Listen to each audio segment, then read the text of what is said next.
मी अर्धा किलो ही चण्याची डाळ घेतलेली आहे. आता ही साधारण मी 2 ते 3 पाण्याने स्वच्छ धुवून घेतली.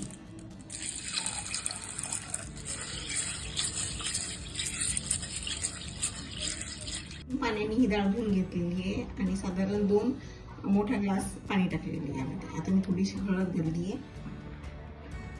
चवीनुसार थोडंसं मीठ लागेल आपल्याला आणि साधारण अर्धा चमच तेल टाकले यामध्ये.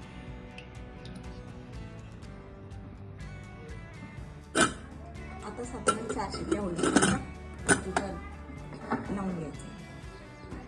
4 ते 5 शिट्ट्या झालेल्या आहेत आणि बघू डाळ शिजली मस्त शिजली बघा अशी मऊसूत या पद्धतीने. छान आता पाणी असं निथळून घेतोय आम्ही या पद्धतीने.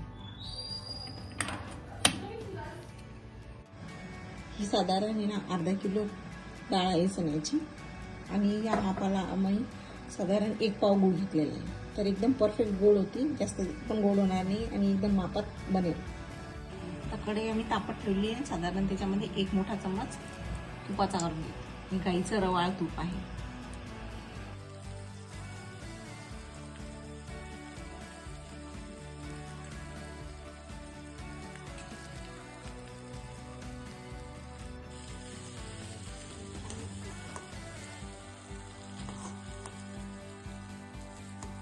मध्ये आम्ही हा गूळ सर्व टाकून घेतो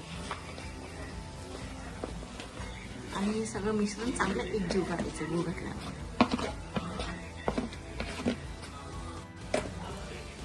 या पद्धतीने मिक्स करून घेतो.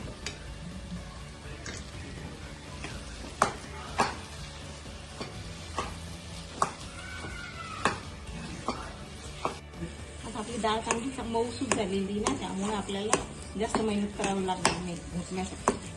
लगेच होऊन जाईल. डाळ आणि गूळ चांगलं एकत्र झालेलं आहे. तर यामध्ये आम्ही मस्तपैकी इलायचीची पूड टाकून घेतो.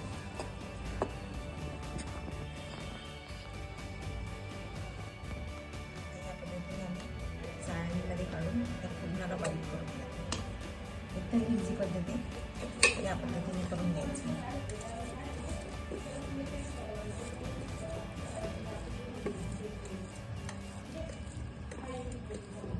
नमस्कार सर्वांना, माझ्या यूट्यूब चॅनलमध्ये आपलं खूप खूप स्वागत आहे. आज मी मस्तपैकी पुरणाच्या पोळ्या बनवत आहे. ते आपण इझी पद्धतीने. आणि त्यासाठी पीठ कसं मळायचं हे मी तुम्हाला सांगते. साधारण मी हे बारीक दळलेलं गव्हाचं पीठ घेतलेलं आहे. यामध्ये थोडंसं चवीनुसार मीठ टाकायचं. ओके, आणि जरा हळद टाकायची म्हणजे छान चपातीला छान कलर येतो. चांगलं मिक्स करून घ्यायचं.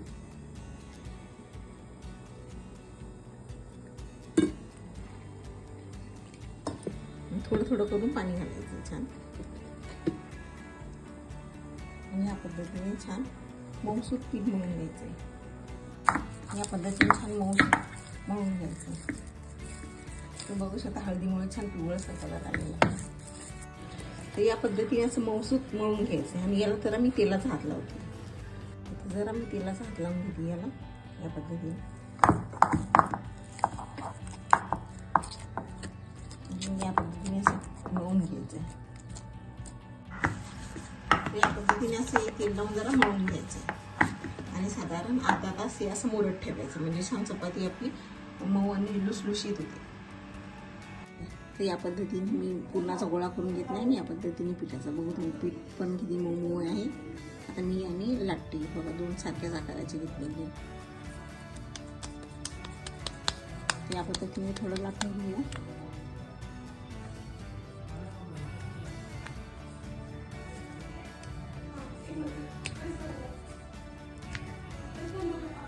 आणि यामध्ये असा हा पुरणाचा गोळा घेऊन घे आणि याला कव्हर करायचं आहे.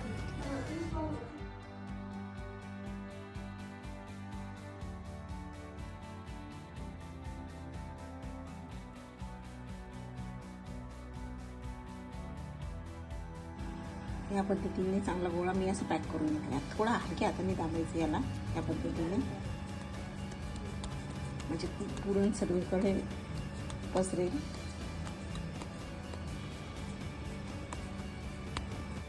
पीठ लावून घेतले आणि आता लाटून घेतले. हलक्या हाताने लाटायचं एकदम.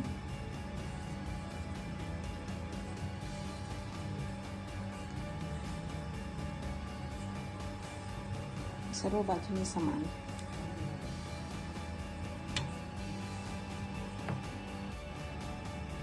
या पद्धतीने मी लाटून घेतलेली आहे आणि हलक्या हाताने उचलून तव्यावर टाकायची.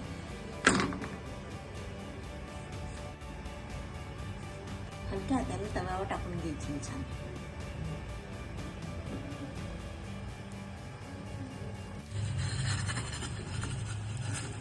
अडीचन हाताने याला फ्लिप करून घ्यायचं.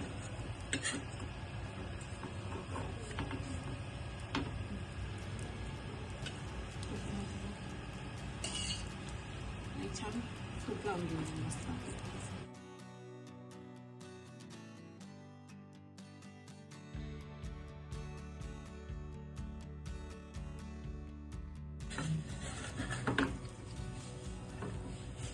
या पद्धतीने करून घ्यायची.